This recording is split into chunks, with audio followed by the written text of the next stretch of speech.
皆さんこんにちは。ジャストレチベットディスウィークへようこそ。こちらはチベットテレビのテンジン・ラクフェルと申します。チベットダライラマ法王、そして CJ に関する1週間のニュースをお送りします。ではまずヘッドラインを見ていきましょう。ダライラマ法王はアジア各地の複数の仏教団体に招かれて法話を行いました。ダライラマ法王はインドについて宗教間の調和のために貢献できる国であると述べました。ダライラマ法王はヒンドゥー保守派団体 RSS ラシュトリア・ソヤム・セバク・サングの首長モハン・バクワット氏と謁見しました。2020年9月に任意逮捕されたチベット人僧侶テンジン・タゲ氏が行方不明です。ダライラマ法王とシチェはウルザゼヤ氏のアメリカ合衆国のチベット問題特殊調査官就任に祝辞を送りました。API-PFT インドチベット議員連盟が復活しました。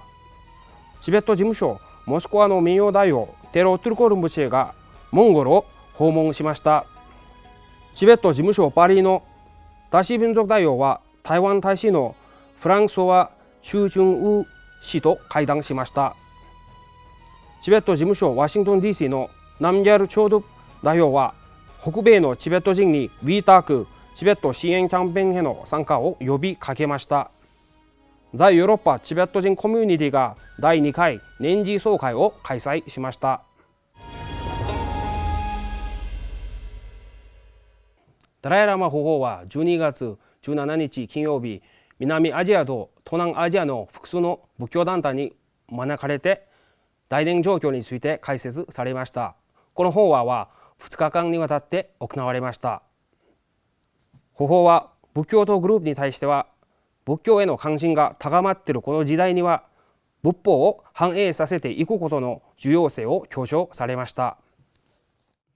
12月23日、ダライラマ法王は慈悲の心と知恵で困難に挑戦するというテーマでオンライン講演を行いました。We can see India, this country, all major religious traditions live together. The religious tolerance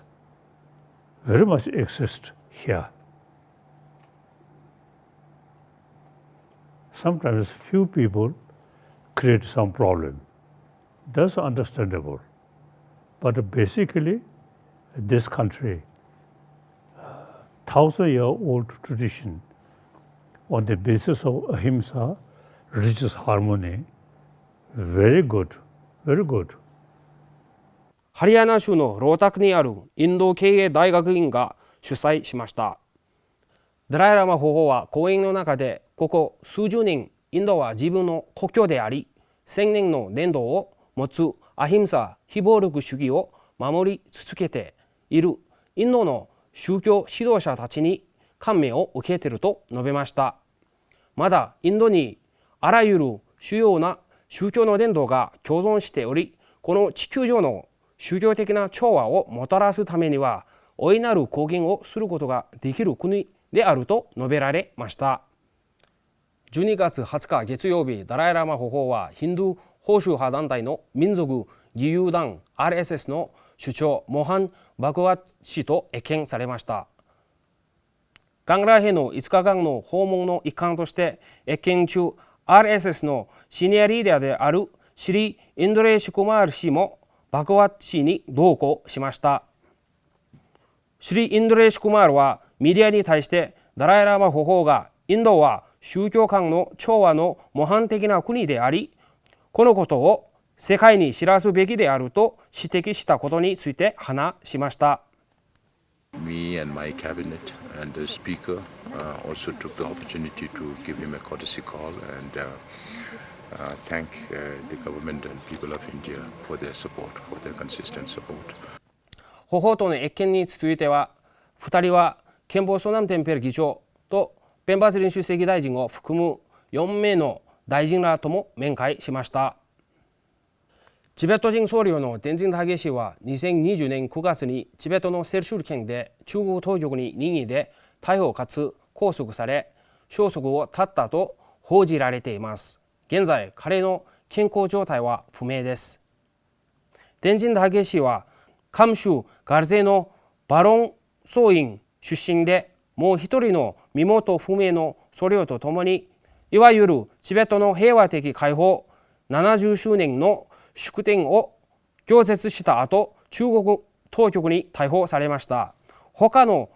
報道によりますと、彼の携帯電話にダライラマ法皇14世の写真や、その他多くの政治的にセンシティブな資料が見つかり、警察に拘束されたとのことです。天神武氏は甘州ガルゼのバロン総員出身で、もう一人の身元不明の僧侶とともに、いわゆるチベットの平和的解放70周年の祝典を拒絶した後、中国当局に逮捕されました。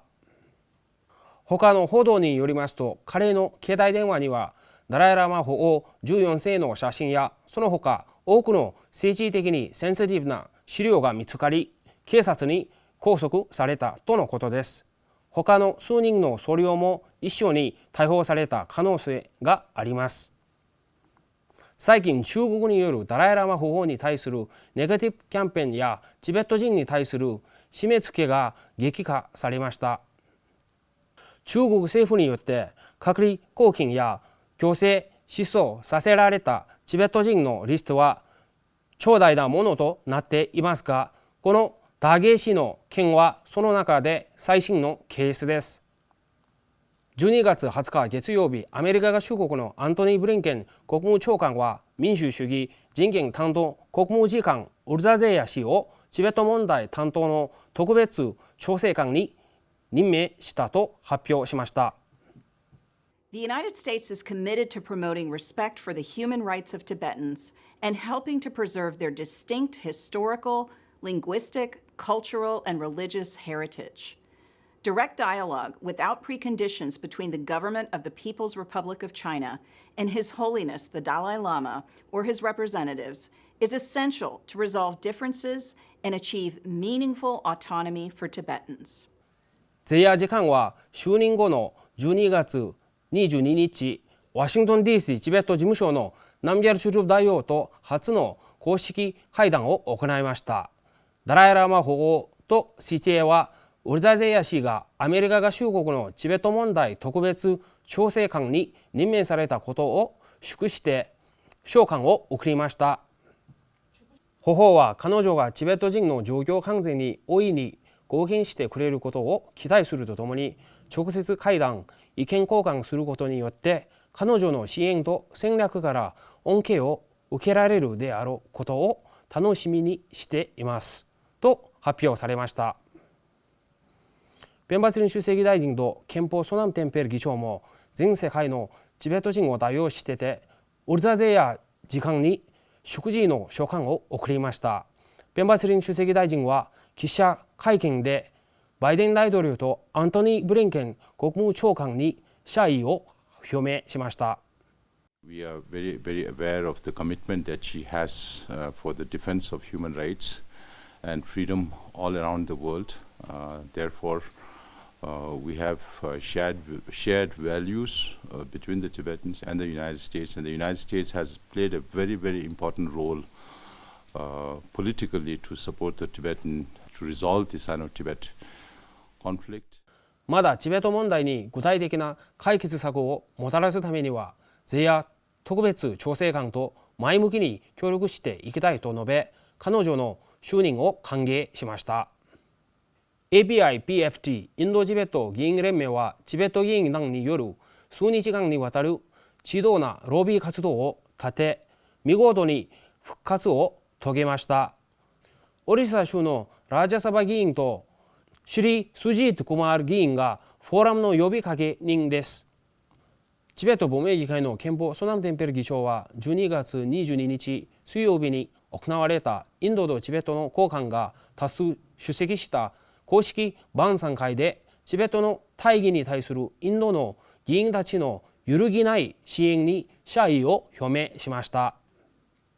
Serta Surdim Geshe Raramba Go Robsang Pende Rajari Namgyar Dokar